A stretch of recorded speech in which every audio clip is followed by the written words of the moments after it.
So good evening my dear students. बच्चों, आज हम हमारे चैप्टर नंबर 2 यानी कि इलेक्ट्रोस्टैटिक पोटेंशियल एंड कैपेसिटेंस का लेक्चर 2 लेके आए हैं।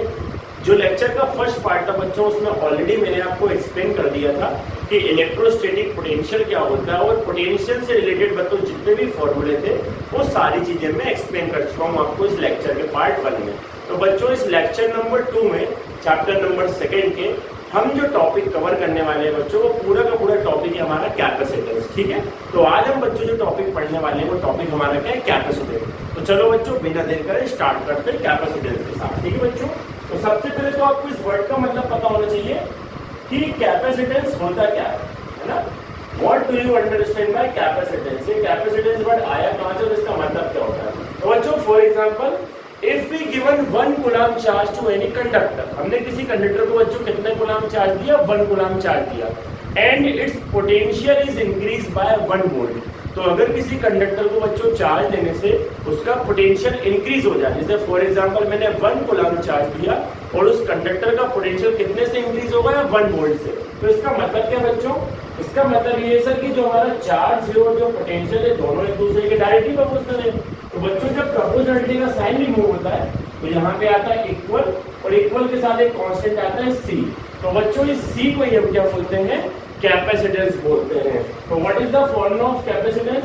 तो capacitance C is equal to Q by V। Clear है बच्चों? कैपेसिटेंस क्या होता है? The ratio of the charge given to any conductor with the potential of conductor is called capacitance. It is represented by C. Clear है बच्चों? Capacitance को C से denote करते हैं। अगर इसके SI यूनिट की बात करो बच्चों, तो SI यूनिट क्या होगा? सर, C इक्वल टू होता है Q अपॉन V। तो चार्ज का SI यूनिट क्या होता है बच्चों? कूलम, और ये है V यानी कि पोटेंशियल। पोटेंशियल का SI यूनिट क्या होता है बच्चों? वोल्ट। तो कूलम अपॉन वोल्ट, और कूलम अपॉन वोल्ट को बच्चों क्या बोलते हैं? फैरेड बोलते हैं। तो what is the SI unit of capacitance? SI unit of capacitance is farad and CGS unit is straight farad. Okay बच्चों, चलो हम आगे कवर करते हैं बच्चों। इसका डायमेंशनल फॉर्मूला क्या होता है? ये आपका वर्क है। ठीक है बच्चों, कैपेसिटेंस का डायमेंशनल फॉर्मूला आपको मुझको कमेंट में लिख के बताना है कि कैपेसिटेंस का डायमेंशनल फॉर्मूला क्या होगा। बच्चों में एक छोटी सी रिलेशनशिप होती है फैरेड में और स्ट्रेट फैरेड में, यानी कि SI यूनिट में और CGS यूनिट में। क्या होती है बच्चों? 1 फैरेड इक्वल टू कितना होता है? 1 फैरेड इक्वल टू होता है 9 into 10 to the power 11 stat farad. ठीक है बच्चों, याद रखना 1 फैरेड इक्वल टू क्या होता है? सर, 1 फैरेड इक्वल टू होता है 9 इंटू 10 की पावर स्ट्रेट फैरेड। सर क्यों? बिकॉज बच्चों 1 फैरेड की डेफिनेशन में अपन ने क्या पढ़ी? 1 यहाँ पे क्या बच्चों हमारा चार्ज का यूनिट क्या होता है? कूलम। तो अगर मैं 1 कूलम चार्ज को ऊपर रख दूं तो पोटेंशियल क्या होगा? 1 वोल्ट होगा। तो 1 coulomb upon 1 volt is equal to 1 farad. तो 1 कूलम को स्ट्रेट कूलम में कन्वर्ट करेंगे तो 3 इंटू 10 की पावर 9 स्ट्रेट कूलम। और बच्चों, वोल्ट को स्ट्रेट वोल्ट में कन्वर्ट करेंगे तो 1 volt equal to 1/300 stat volt. तो बच्चों, पूरी इक्वेशन को सॉल्व करने के बाद आपको क्या मिलेगा? 1 फैरेड इक्वल टू 9 इंटू 10 की पावर 11 स्ट्रेट फैरेड। ठीक है बच्चों, सेकंड चैप्टर से आपको पता है डेरिवेशन आपको आना नहीं है इस बार, है ना। CBSE का जो सर्कुलर है उसमें दिया गया आपको क्या बच्चों? डेरिवेशन नहीं आने, एक्सप्रेशन नहीं आने। तो मैं भी क्या करने वाला हूँ बच्चों? थोड़ा सा टॉपिक एक्सप्लेन करके खाली आपको फॉर्मूले बताने वाला हूँ। ठीक है बच्चों, तो ये हो गया कैपेसिटेंस का फॉर्मूला, ये हो गया रिलेशन बच्चों किसमें? फैरेड में और स्ट्रेट फैरेड में। चलो मूव करते हैं नेक्स्ट टॉपिक की तरफ। बच्चों, नेक्स्ट टॉपिक जो है हमारा वो है स्फेरिकल कंडक्टर। क्या बच्चों? Spherical conductor. Spherical conductor. अभी स्फेरिकल कंडक्टर क्या होता है बच्चों? तो नाम ही है स्फेरिकल कंडक्टर। अगर हमारा कोई कंडक्टर स्फीयर की फॉर्म में होता है बच्चों, तो उसको हम क्या बोलते हैं? स्फेरिकल कंडक्टर बोलते हैं। और स्फेरिकल कंडक्टर की जो कैपेसिटेंस होती है बच्चों, वो क्या होती है? C equal to 4 pi epsilon naught R। ठीक है बच्चों, फॉर्मूला याद रखना। What is the capacitance of spherical conductor? Capacitance of spherical conductor is C equal to 4 pi epsilon naught R।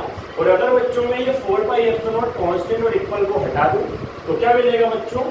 C is directly proportional to R। तो इसका मतलब क्या बच्चों? Capacitance of a spherical conductor is always directly proportional to radius of conductor. मतलब अगर हम radius increase करते जाएंगे तो बच्चों कैपेसिटेंस भी क्या होगा? इंक्रीज होता जाएगा। क्लियर है बच्चों? चलो अब नेक्स्ट टॉपिक बच्चों में लेके आते हैं। हमारा नेक्स्ट टॉपिक जो बच्चों वो है हमारा कैपेसिटर। क्या बच्चों? कैपेसिटर। चलो बच्चों मूव करते हैं नेक्स्ट टॉपिक की तरफ। और नेक्स्ट टॉपिक जो हम कवर कर रहे हैं वो है हमारा कैपेसिटर। तो जैसे बच्चों नाम से क्लियर है कैपेसिटर, तो काहे डील करेगा, चार्ज की कैपेसिटी के साथ डील करेगा ना बच्चों। इसका नेम होते क्या दिया कैपेसिटर, तो चार्ज की कैपेसिटी के साथ डील करेगा। तो चलो बच्चों स्टार्ट करते हैं कैपेसिटर। तो कैपेसिटर क्या होता है बच्चों, पहले समझो व्हाट इज कैपेसिटर। कैपेसिटर, तो capacitor is a device, capacitor क्या होता है बच्चों, capacitor is a device which increase the capacity of storing charge without changing shape और साइज ऑफ एनी कंडक्टर। तो जो किसी भी कंडक्टर का शेप और साइज चेंज करे बगैर उसमें चार्ज को स्टोर करने की कैपेसिटी को इंक्रीज कर देता है, बढ़ा देता है, दैट इज कॉल्ड कैपेसिटर। और बच्चों we are having different types of capacitor ना, parallel plate capacitor, spherical capacitor, cylindrical capacitor है ना। These three are the main types of capacitor, ठीक है बच्चों। तो कैपेसिटर हुआ है। अब कैपेसिटर को बच्चों आपने जनरली देखा होगा, अगर आपने कोई इलेक्ट्रॉनिक प्लेट्स देखी हो या सेमीकंडक्टर प्लेट देखी हो तो उसमें बहुत सारे आपको स्मॉल स्मॉल सिलेंडर दिखेंगे, ग्रीन कलर के, ब्लू कलर के बच्चों, जिसमें दो टर्मिनल्स होते हैं, दैट इज कॉल्ड कैपेसिटर। वो आपको क्या होता है, कैपेसिटर होता है, एक बैटरी की तरह वर्क करता है, एक सेल की तरह वर्क करता है कैपेसिटर, जिसका मेन पर्पस क्या है बच्चों, चार्ज को स्टोर करके रखना है, ठीक है। अब कैपेसिटर की बच्चों बात करें तो सबसे पहले किस प्रिंसिपल पे काम करता है, तो बच्चों आपको मैं इसको प्रिंसिपल एक्सप्लेन कर देता हूँ। प्रिंसिपल ऑफ कैपेसिटर, जनरली मैं इसको काय से एक्सप्लेन कर रहा हूँ बच्चों, पैरेलल प्लेट कैपेसिटर से। फॉर एग्जांपल समझ लो बच्चों, ये पैरेलल प्लेट कैपेसिटर की दो प्लेट्स हैं, plate A and plate B. Plate A को मैंने क्या दिया बच्चों, पॉजिटिव चार्ज दिया, और वो चार्ज क्या हुआ बच्चों, प्लेट के दोनों एंड्स में क्या होगा, यूनिफॉर्मली डिस्ट्रीब्यूट होगा। अब उसके पास हम एक दूसरी प्लेट लेके आए बी, तो बच्चों इंडक्शन के थ्रू बी का जो नियर बाय एंड होगा उस पर क्या इंड्यूस हो जाएगा, नेगेटिव चार्ज यानी अपोजिट चार्ज, और जो बच्चों दूर वाला एंड होगा उस पर क्या जनरेट हो जाएगा, पॉजिटिव चार्ज। तो जनरली यही होता है बच्चों, कैपेसिटर में पैरेलल प्लेट्स होती है, पैरेलल प्लेट कैपेसिटर है, और इसमें प्लेट ए पे क्या है बच्चों, पॉजिटिव चार्ज यूनिफॉर्मली डिस्ट्रीब्यूट है। तो अगर इसके पास हम कोई दूसरी प्लेट लेके आते हैं तो इंडक्शन के थ्रू उसके नियर बाय एंड पे अपोजिट चार्ज प्रोड्यूस होता है, जैसे ये प्लस है, पॉजिटिव चार्ज है, तो यहाँ पे नेगेटिव इंड्यूस हो जाएगा, और जो दूर वाला एंड होगा बच्चों सेकेंड एंड, वहां पे क्या इंड्यूस हो जाएगा, पॉजिटिव चार्ज। अब बच्चों देखो नेक्स्ट केस, अब बच्चों हमें ये पता है कि सी जो हमारा Q जो होता है बच्चों वो V के डायरेक्टली प्रोपोर्शनल होता है। मैंने क्या बताया, Q इक्वल टू क्या होता है बच्चों, CV, क्या होता है CV, तो C इक्वल टू क्या होगा बच्चों, Q अपॉन V। तो इसका मतलब क्या बच्चों, कैपेसिटेंस और पोटेंशियल जो होते हैं बच्चों वो एक दूसरे के इनवर्सली प्रोपोर्शनल होते हैं। मतलब अगर पोटेंशियल बढ़ेगा तो कैपेसिटेंस कम हो जाएगा, और कैपेसिटर का काम क्या होता है बच्चों, चार्ज को स्टोर करने की कैपेसिटी को बढ़ाना, मतलब मुझे कैपेसिटेंस इंक्रीज करना है। तो कैपेसिटेंस इंक्रीज कब होगा, जब पोटेंशियल क्या होगा बच्चों, डिक्रीज होगा। अब देखो यहाँ पे प्लेट बी पे क्या है, प्लेट बी का जो बच्चों सेकंड एंड है उस पे है पॉजिटिव चार्ज, और पॉजिटिव चार्ज हमेशा पोटेंशियल को क्या करता है बच्चों, इंक्रीज करता है। और अगर मुझे कैपेसिटर को यूज करना है तो कैपेसिटर का प्रिंसिपल क्या है, कैपेसिटेंस को इंक्रीज करना, मतलब मुझे पोटेंशियल को क्या करना पड़ेगा बच्चों, डिक्रीज करना पड़ेगा। तो अब मैं क्या करता हूँ बच्चों, प्लेट ए का पॉजिटिव चार्ज तो बच्चों वैसे का वैसे ही रहेगा, इसमें कोई चेंज नहीं करना है आपको, उसको यूनिफॉर्मली डिस्ट्रीब्यूट कर दो दोनों तरफ। अब क्या होगा बच्चों, जो प्लेट बी का दूसरा वाला एंड है जहां पर क्या इंड्यूस हुआ है बच्चों, पॉजिटिव चार्ज, वो पूरा चार्ज में कहाँ कनेक्ट कर देता हूँ बच्चों, अर्थिंग कर देता हूँ उसकी, उसको अर्थ में भेज देता हूँ। तो बी प्लेट के दूसरे वाले एंड का पूरा पॉजिटिव चार्ज बच्चों कहाँ चला गया है, अर्थ में। तो मतलब अब बी प्लेट पे खाली क्या बचा बच्चों, नेगेटिव चार्ज। तो नेगेटिव चार्ज पोटेंशियल को क्या करता है बच्चों, डिक्रीज करता है, और पोटेंशियल डिक्रीज हो रहा है तो उसका मतलब कैपेसिटेंस क्या होगा, इंक्रीज है ना। मैंने ऑलरेडी एक्सप्लेन करा था, दोनों एक दूसरे के इनवर्सली प्रोपोर्शनल होते हैं। If potential decreases then capacitance increases. This is the principle of capacitor.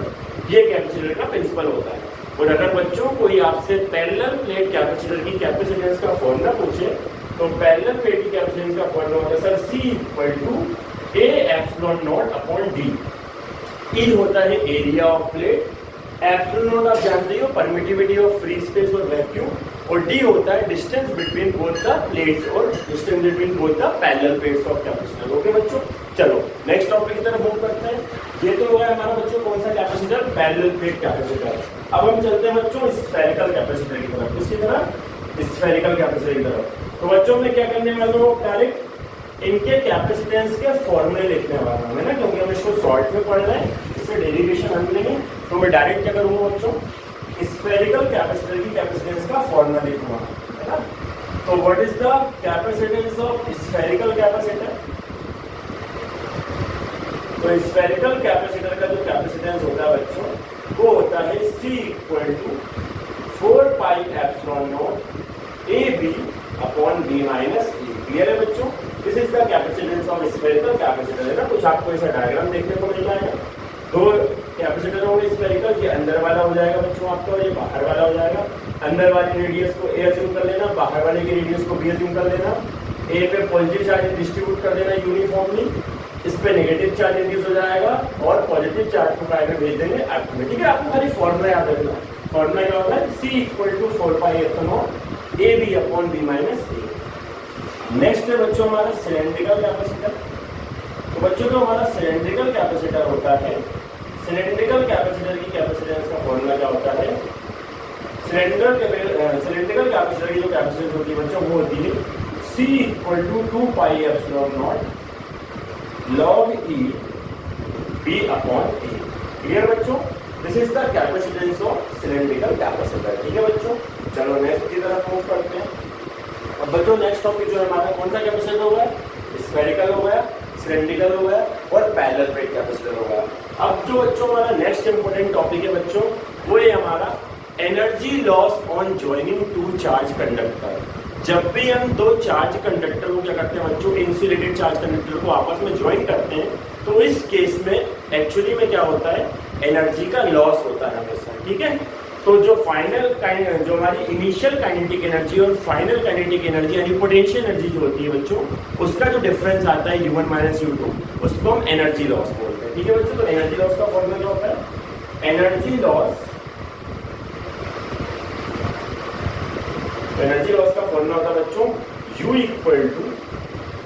1/2 C1 C2 V1 minus V2 का होल स्क्वायर और अपॉन में C1 प्लस C2। ये है बच्चों, this is the formula for energy loss when we join two charge conductor. जब भी दो charge conductor को ज्वाइन करते हैं तो उसमें एनर्जी लॉस का फॉर्मूला क्या होता है बच्चों, ये होता है। ठीक है, अब आपको जनरली बच्चों ये भी पूछ सकता है, what is the energy stored in a conductor? एक सिंगल कंडक्टर में स्टोर होने वाली पोटेंशियल एनर्जी का फॉर्मूला क्या होता है? तो चलो बच्चों वो भी बता देता हूँ। किसी भी एक बच्चों सिंगल कंडक्टर में जो स्टोर होने वाली एनर्जी होती है, उसका फॉर्मूला होता है energy store in a single conductor. तो उसका फॉर्मूला क्या होता है बच्चों एनर्जी का? U = 1/2 CV²। क्या होता है बच्चों? U = 1/2 CV²। इस फॉर्मूले को बच्चों आप अलग अलग टर्म्स में अलग अलग तरीके से देख सकते हो। जैसे बच्चों अभी आपके पास एनर्जी की वैल्यू कितनी है? सर अभी हमारे पास जो एनर्जी है वो U = कितनी है? 1/2 CV²। ठीक है बच्चों, अब अपन इसको क्या करते हैं, चेंज करते हैं। अब जैसे U = 1/2 CV² है बच्चों, तो आपको पता है कैपेसिटेंस का फॉर्मूला क्या होता है? सर C = होता है हमारा Q अपॉन V। तो बच्चों जो कैपेसिटेंस दिख रहा है इसके लिए आप इसकी वैल्यू रखते तो क्या हो जाएगा? U = 1/2 एज इट इज वैसे का वैसा ही। सर इस बार हमने क्या करा है, कैपेसिटेंस की जगह रख दिया है Q अपॉन V। तो Q अपॉन V रख दिया बच्चों, और ये V² आपका एज इट इज वैसे का वैसा ही। तो बच्चों V से V² क्या हो जाएगा? कैंसिल। तो U = कितना हो जाएगा? 1/2 Q। तो ये क्या हुआ है बच्चों?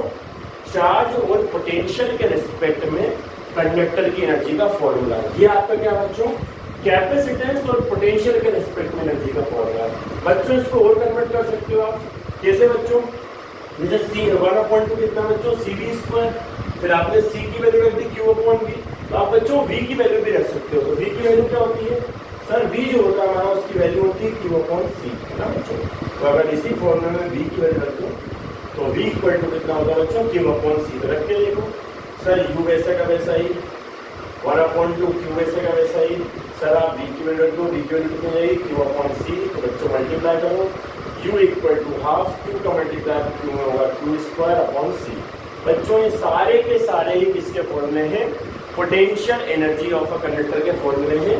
ये कैपेसिटेंस और पोटेंशियल के रिस्पेक्ट में है, ये चार्ज और पोटेंशियल के रिस्पेक्ट में है, ये चार्ज और कैपेसिटेंस के रिस्पेक्ट में। समझ गए बच्चों? तीनों फॉर्मूले सेम ही है, तीनों ही एनर्जी के फॉर्मूले हैं, लेकिन डिफरेंट केसेस में यूज करते हैं। ठीक है बच्चों, तो चैनल को सब्सक्राइब कर लेना और वीडियो को लाइक कर देना। और अगर बच्चों अभी तक दूसरे लोगों के साथ आपने शेयर नहीं करा है तो उनको भी शेयर कर दो ताकि उनको भी हेल्प मिले। ठीक है बच्चों, thank you, have a nice day.